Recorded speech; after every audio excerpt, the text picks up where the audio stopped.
Hello, welcome to the Southern Bible Thumper channel. For this upload, we will be reading 2 Samuel chapter 3.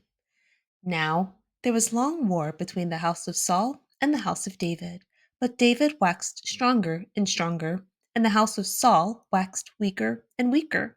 And unto David were sons born in Hebron, and his firstborn was Amnon of Ahinoam the Jezreelitess, and his second Chileab of Abigail, the wife of Nabal the Carmelite, and the third Absalom, the son of Maacah, the daughter of Talmai, king of Geshur, and the fourth Adonijah, the son of Haggith, and the fifth Shephathiah, the son of Abital, and the sixth Ithream by Eglah, David's wife. These were born to David in Hebron. And it came to pass, while there was war between the house of Saul and the house of David, that Abner made himself strong for the house of Saul. And Saul had a concubine, whose name was Rizpah, the daughter of Aiah. And Ishbosheth said to Abner, Wherefore hast thou gone in unto my father's concubine? Then was Abner very wroth for the words of Ishbosheth, and said, Am I a dog's head, which against Judah do shew kindness this day unto the house of Saul thy father, to his brethren, and to his friends, and have not delivered thee into the hand of David, that thou chargest me today with a fault concerning this woman? So do God to Abner, and more also, except as the Lord hath sworn to David, even so I do to him, to translate the kingdom from the house of Saul, and to set up the throne of David over Israel and over Judah, from Dan even to Beersheba. And he could not answer Abner a word again because he feared him. And Abner sent messengers to David on his behalf, saying, Whose is the land? Seeing also, make thy league with me, and behold, my hand shall be with thee, to bring about all Israel unto thee. And he said, Well, I will make a league with thee, but one thing I require of thee, that is, thou shalt not see my face, except thou first bring Michal, Saul's daughter, when thou comest to see my face. And David sent messengers to Ishbosheth, Saul's son, saying, Deliver me my wife Michal, which I espoused to me 400 foreskins of the Philistines. And Ishbosheth sent and took her from her husband, even from Phaltiel, the son of Laish.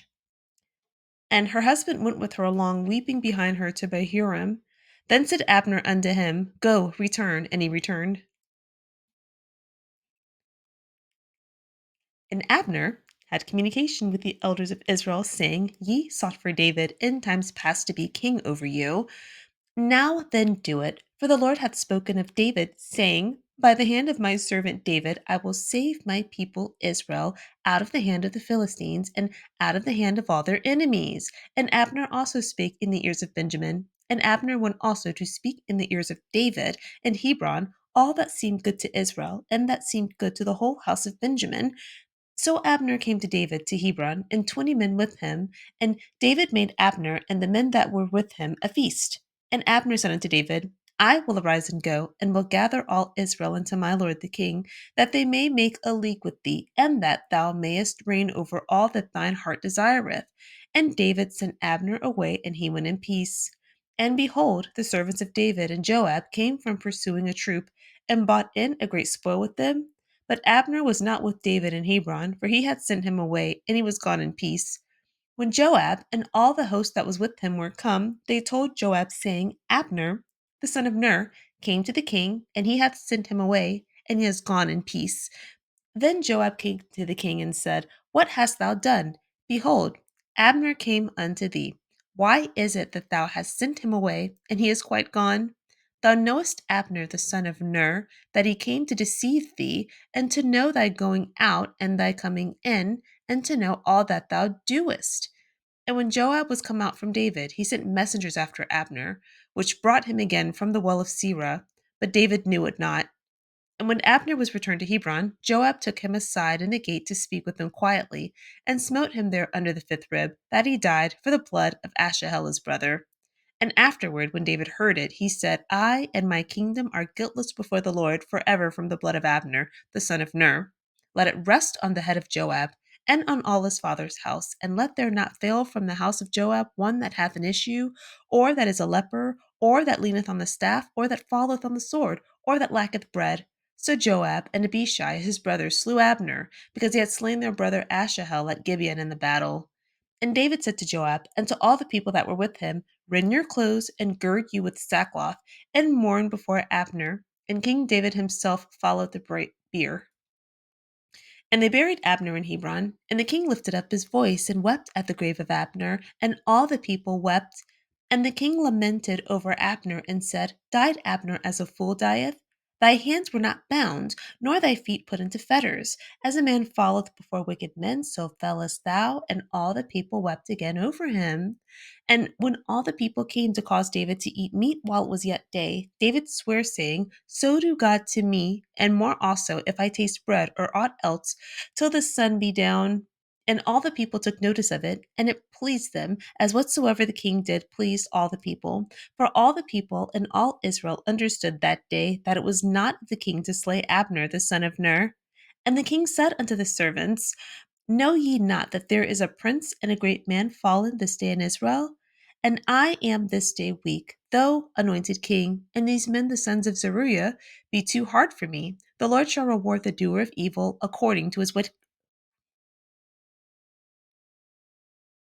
the Lord shall reward the doer of evil according to his wickedness." The previous chapter, 2 Samuel 2, Judah anoints David to be king over them. David sends a notice to the elders of Israel. Abner rushes to make Ishbosheth king over the rest of Israel. Saul's servants and David's servants meet at a pool and engage in a skirmish. David's team loses 20 men. Abner loses 360 men. The current chapter, 2 Samuel 3, David has 6 children with 3 wives, one princess, and 2 other women. Ishbosheth, Saul's son, accuses Abner of indulging in a sexual encounter with Saul's concubine. This angers Abner, so he uses his political connections to agree that David will become king.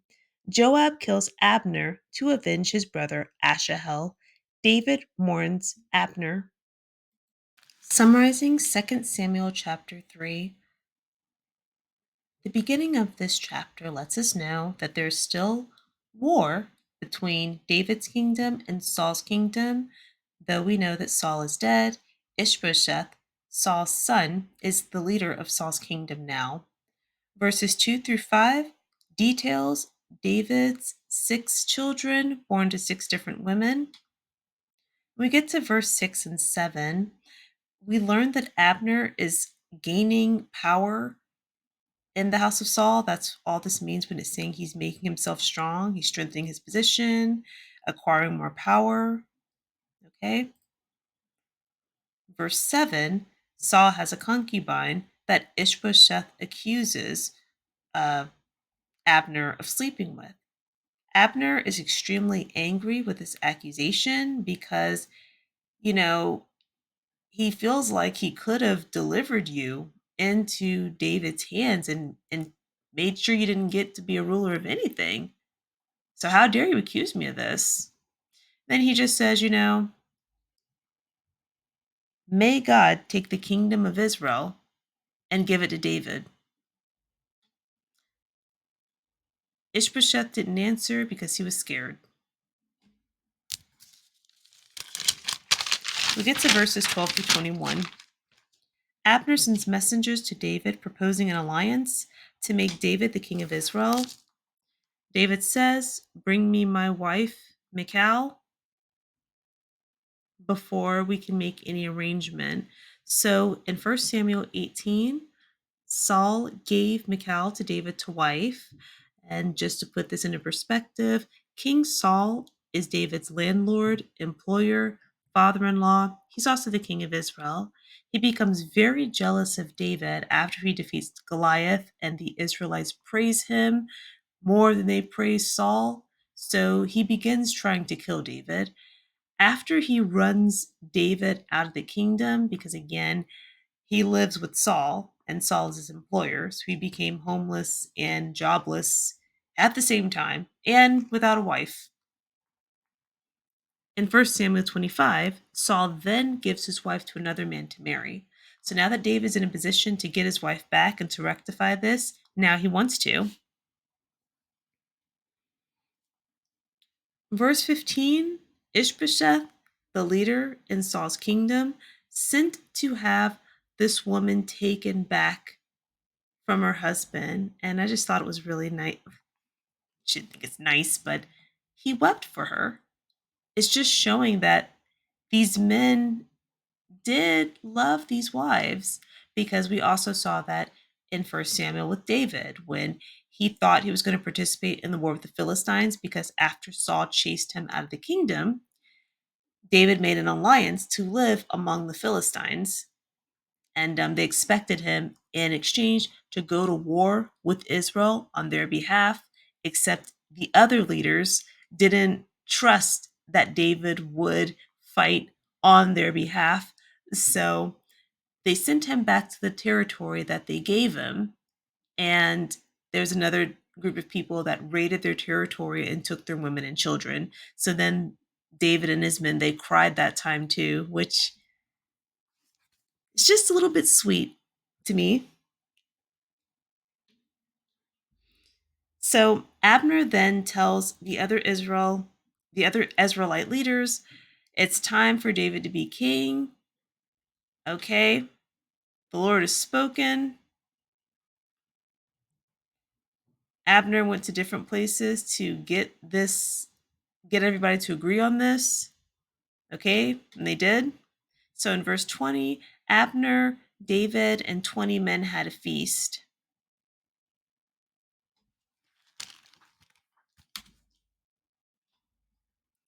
We get 22, and we learn that Joab had he's one of David's servants. So he came back from a battle with another group of people. They had war spoils. And so he realizes Abner isn't there.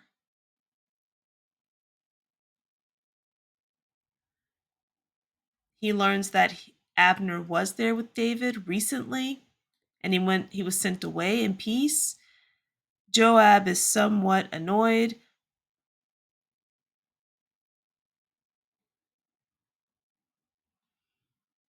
Joab's because this right here, it's like he's saying, what have you done?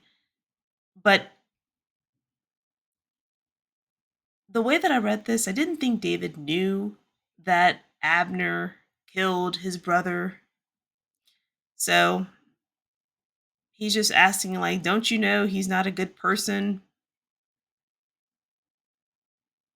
Joab then sent messengers behind David's back to Abner to have him come to where he was. And when he did, he killed him. And so the reason why he's angry with Abner, the previous chapter, Abner and a group of servants from Saul's kingdom went to battle with a group of servants from David's kingdom. David's kingdom won, and then there was one guy, Asahel, who there's really no other context. It just says he starts chasing Abner, and Abner is this war hero. He starts chasing him, and Abner says, "Leave me alone." He keeps chasing him, so then Abner turns around and kills him. When his two brothers, Joab and Abishai, Joab and Abishai, when they start pursuing him, he says, "Oh, can't we all get along? Everyone's going to fall by the sword if we live like this." And so they quit pursuing him that day and they agree. But for some reason, it's back on today. So the brothers kill Abner. David hears of this. He's genuinely sorrowful.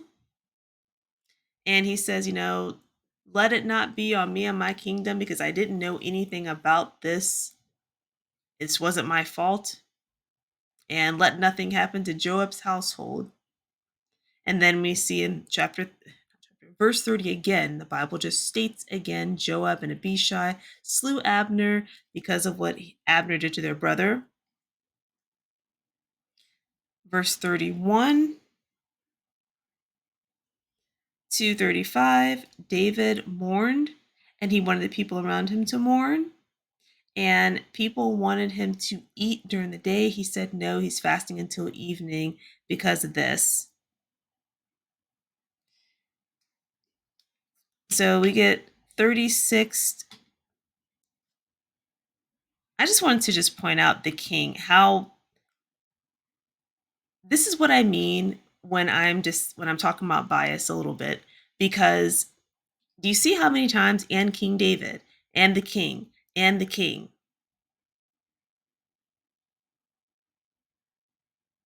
Whatsoever the king, it was not of the king. And let's just look at how the same wording is for Saul, because Saul is king too. Gibeah of Saul. And behold, Saul, the Spirit of God came upon Saul, cometh not forth after Saul. Okay, that's Saul. Shall Saul and Saul. So we just see it's a little bit different, and this is what I mean by bias, because why would an author put king for one king, but not address the other king like that? And personally, I think it's a little bit of bias, because so far David is a more uh, attractive person for king. So after they try to get David to eat, he just says, "A great man has fallen this day. I'm weak." And he says, "The Lord shall reward the doer of evil." So God will dispense justice.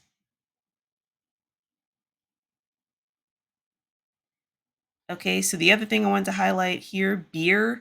A bier is just a coffin. Okay. So that's what we have for this chapter. Thank you for clicking on the video. Have a wonderful day.